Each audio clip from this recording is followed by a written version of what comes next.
Welcome to the show. It's Money and Markets, and I'm Charles Bod, your host. And I'm Shamim K. Matovu. We all must be excited about the news of fully opening up the economy. It's been a tough time for many, and it's been different seasons for others. There has been a rest season, there's been a hustle season, and I know that this news comes with a new awakening to try new things, to try new ventures, to go beyond the challenges that have come before us. Now, Shamim, it's very tough actually to go into headwinds in business, but even tougher to start anew. Because what we are seeing with a number of businesses is that they're going to literally start anew. Some have collapsed and totally gone out of business. Now it's time to retouch that and then get back on track. Now, today, we are lucky to have the Executive Director of Private Sector Foundation Uganda, who's going to break for us how the private sector can cope with the new reality of starting up again. But most importantly, the packages, the policy packages to support the private sector cope.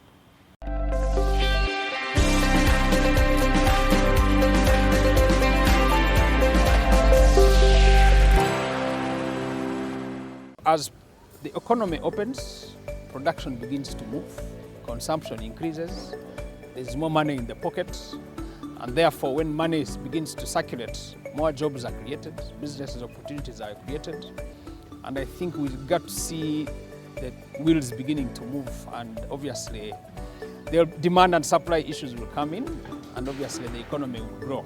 PSFU is an apex body of the entire private sector. So you have manufacturing on one side, you have agriculture, you have the banking institution, you have insurance companies, you have all these producers and consumers associated in different ways. One of the things that government has promised are resilience packages that are going to be rolled out. But also from a private sector side, we have been discussing at different levels to ensure that, for instance, credit from the banks is eased, moratoriums are removed, and many ways of mitigating challenges of paying back are put in place. Now, this resilience package that government is talking about, and that discussion around policy and advocacy for more resources to come in the private sector is going to open. But one of the things we fundamentally thank government is opening up the economy. Because opening up in itself, removal of the curfew, people are able to move at night, the night economy begins to move, restrictions of movement, which also restrict the supply of money, the supply of business, the engagement of tourists. Right now we've come from they are going to launch, we've been at a bar opening by UBL, an experience that is going to ensure that bars, bar owners, bar operators observe SOPs. But the night economy is such a huge mover of money, people, resources and logistics that once that is opened up in itself, it is going to really push significantly the movement of money.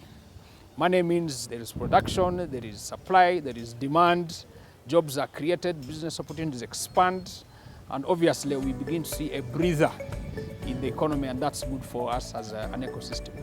If you look at the economy, it was growing at over 6% at the start of 2020. Because of the curfews and the restrictions and all these measures that government put in place, both domestically but also globally, we see that there was a significant drop, almost of half the economy. So we're looking at just above 3%, which tells of a story that there was once a life of growth. That growth has actually been halved, if you like.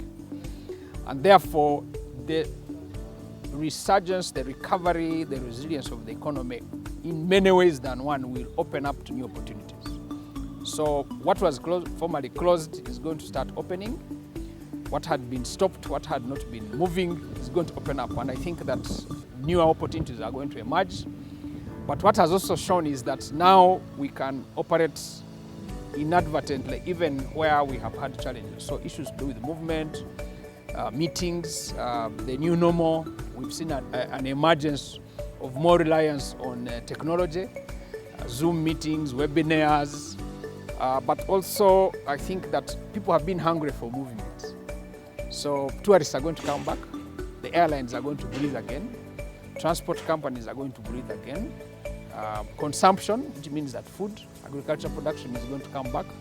Manufacturing, which was down, is going to come back. The fuel prices was unfortunate, and I think that it has taught us that before decisions are made, we should have discussion first. And we are praying that all the players in this whole ecosystem come on the same table and ensure that they come back, because the moment fuel prices go up, it affects the whole economy. Demand and supply is affected, prices are going up, and so we really want that this can stop and that we see a recovery to normal. The coming of DRC into the East African community is the best news that we have had. The DRC presents Uganda, the fourth largest economy after Nigeria, Ethiopia, and Egypt. It is estimated that the population of DRC is about 105 million people. Kinshasa alone has over 18 million residents. We thank government for opening the route of Uganda Airlines to DRC. We now have 3 flights a week to the DRC. The DRC is a sophisticated economy. Most of their food is imported. Uganda presents the best case of fantastic, affordable, and available food exports, services. I think that Uganda is the nearest and the best neighbor, and that we should take advantage of that market. Fortunately, most of the tribes on the border with Uganda are the same tribes that we have in Uganda. So in terms of communication, it's fantastic. The Eastern DRC is a Swahili-speaking population. A lot of them have gone to school in Uganda, and we have a lot of services that we can offer: health, education, IT, food, and even professional services.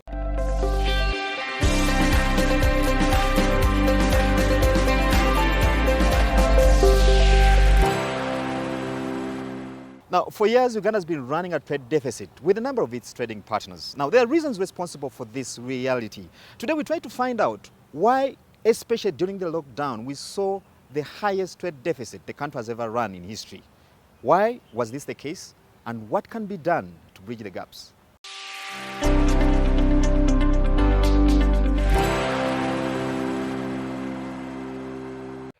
Imports into Uganda jumped to an all-time high during the pandemic, worsening the country's balance of trade position and, by extension, its economic woes, as the country seeks to emerge out of a huge economic chasm conditioned by COVID-19. Trade is about exports and imports. What has happened to Uganda's imports in the past few years? They have picked up. They have picked up pronouncedly during a pandemic that we saw it was an example of a demand contraction.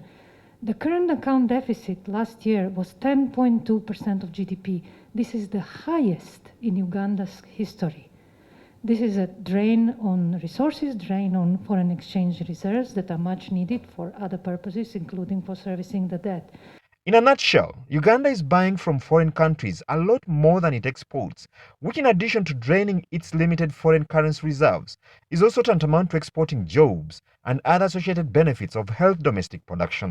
At the recently held Economic Forum in Kampala, experts stressed the need for strong production that can fortify the country's position to supply available and potential markets as a plausible starting point. I belong to a generation which agitated for market access. The US came up with AGOA. The EU came up with EBA. What do we sell there? And what I've not heard from these presentations is the supply side. You are talking about exports, you are talking about access, you are talking about access. Our problem is not the markets. Our problem is the supply side.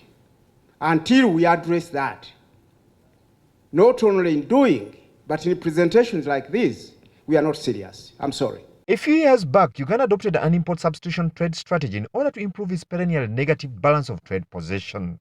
However, to experts, this had to be followed by deliberate actions to nurture and drive domestic production, to replace major imports and reduce the country's dependency in this area.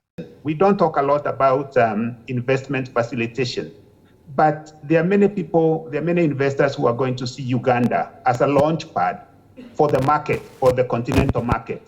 So how do you facilitate those investors so that you can have Uganda as the location of production for the rest of the continent. This is specifically in relation to the Africa Continental Free Trade Area, whose key aspiration is to allow free flow of goods and services across the continent. To pundits, this is a low-hanging fruit that the country can tap into, given its unique position as a gateway to DR Congo, South Sudan, Central African Republic, among others. But for this to happen, besides investment facilitation by government, policy coherence remains key. I was really perturbed at the start of this year when government issued a policy to test drivers at the border, irrespective of the strategic decision that had been taken by the summit of presidents a year ago or so, to test drivers every 14 days. And you find the Ministry of Health coming up with a policy that is not speaking to other ministries of finance, of transport. And now you can see we are having to reverse growth that had happened in the last few months. Within just a matter of days, everything is put aside. As a result, according to pundits, Uganda has had to contend with high pump prices, among others, threatening prior gains and its attractiveness to investments. So as the economy emerges out of a deep slump where COVID had thrown it, it's imperative, according to experts, that great effort is channeled at bolstering the country's export docket through putting in place and observing the right supportive policies.